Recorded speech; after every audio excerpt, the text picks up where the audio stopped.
அருமையான ஒரு காரியத்தை தியானிக்க போகிறோம்.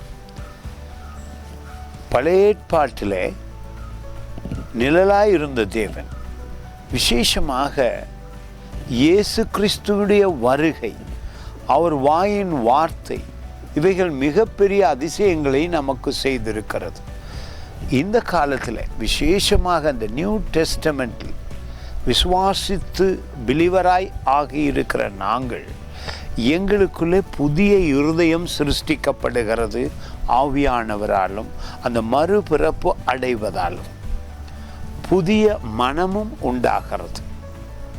மைண்ட், மனது மாறுகிறது, புதிதாகிறது.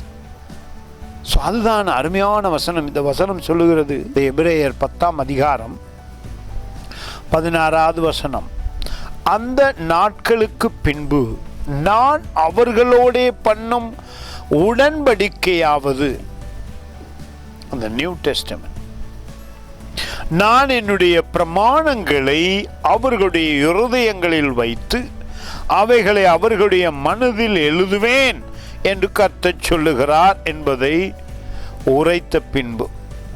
இந்த வசனம் மிக மிக ஆழமான கருத்தை நம்முடைய வாழ்க்கையிலே கொண்டு வருகிறது. எங்களுக்கு கிறிஸ்துவுக்குள் வரும் பொழுது, மறுபிறப்பு அடைந்த உடனே புதிய இதயம் சிருஷ்டிக்கப்படுகிறது என்பதை நீங்கள் அனுபவிக்க முடியும். புது மனம் உண்டாயிருக்கிறது என்பதை அனுபவிக்க முடியும். பழையவைகளே நினைத்து வேதனையோடும் கவலையோடும் வாழ தேவையில்லை. ஒவ்வொரு நாளும் பொழுது விடியும் பொழுது மகா அதிசயமான பரலோக மிரக்கல் கிருபை உங்களை தொட ஆரம்பிக்கிறது.